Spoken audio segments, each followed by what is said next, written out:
Pada teks tanggapan kali ini, saya akan menanggapi tentang Pesta Demokrasi SMPTNH 2022-2023. Pesta Demokrasi ini dilaksanakan sebanyak 3 kali pertemuan, yaitu tanggal 27 Oktober, 31 Oktober, dan 1 November. Kegiatan ini dilaksanakan di 2 tempat. Yang pertama, di tengah lapangan, dan yang kedua, di gedung baru dijadikan sebagai TPS, tempat pemilihan suara. Kegiatan ini pun melibatkan murid kelas 7 dan 8. Pada 27 Oktober, kampanye dilaksanakan para paslon, pasangan calon, untuk menyampaikan visi dan misi mereka jika terpilih menjadi ketos dan waketos. Terdapat 3 paslon yang mengemukakan visi dan misi mereka. Kampanye ini dilaksanakan di tengah lapangan SMPTNH. Kegiatan ini diawali dengan MC yang mempersilahkan para paslon untuk memperkenalkan diri dan dilanjutkan dengan penyampaian visi dan misi para paslon. Setelah semua kandidat menyampaikan visi dan misi, beberapa siswa dipersilakan untuk mengajukan pertanyaan kepada paslon. Pertemuan kedua dilaksanakan pada tanggal 31 Oktober. Kegiatan yang dilaksanakan adalah debat sosial. Debat sosial ini dilakukan agar warga SMPTNH bisa memperkuat pilihan kandidat paslon yang akan dipilih. Debat ini dilakukan dengan cara memberikan pertanyaan kepada para paslon dan mereka akan menjawab dalam batas waktu yang diberikan. Pertemuan yang terakhir, tibalah waktu kita melakukan pencoblosan. Siapa yang berhak menjadi ketos dan waketos. Setiap murid diharuskan untuk tetap berada di dalam kelas selama pemilu berlangsung. Pemilu dilaksanakan secara per kelas. Saat dipanggil, murid kelas tersebut akan jalan ke TPS untuk melakukan pencoblosan.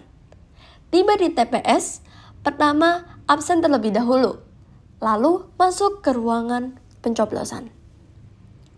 Kita diberi penjelasan terlebih dahulu untuk cara pencoblosan. Setelah pencoblosan, kita diharuskan untuk balik ke kelas dan tetap di dalam kelas. Kurang lebih 1 jam semua murid diharapkan untuk kembali ke TPS untuk mendengarkan hasil dari pencoblosan. Hasil sudah didengar oleh semua warga sekolah dan diperbolehkan untuk pulang.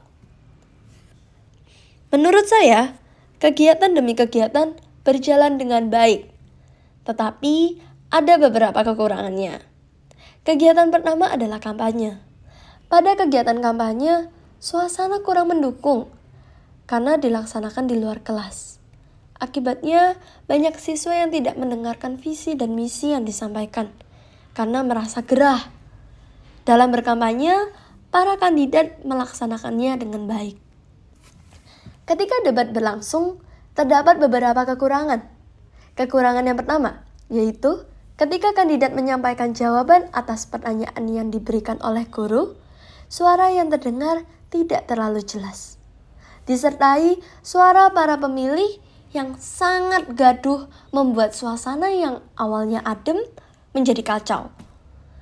Dengan adanya kekurangan tersebut, dapat menurunkan performa para kandidat.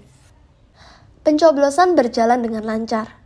Bilik-bilik yang dipersiapkan tampak seperti ketika pelaksanaan pemilu di masyarakat. Aturan dalam pemilihan juga disampaikan dengan baik, sehingga semua siswa memahami cara pencoblosan yang benar. Pada saat menyampaikan suara yang telah dipilih, ada suara yang dinyatakan sah dan tidak sah, membuat semua siswa tahu bahwa pemilu dilaksanakan tanpa adanya kecurangan. Intinya, dari ketiga kegiatan tersebut, sudah sangat bagus untuk kita yang masih menjadi siswa yang belum pernah melaksanakan pencoblosan di masyarakat. Tetapi kekurangannya yaitu ketidaktertiban para pemilih menjadikan suasana tidak nyaman karena kegaduhan tersebut. Tidak hanya itu, ketidaknyamanan dalam penyampaian hasil membuat waktu pulang siswa tidak sesuai dengan jadwal yang diberi.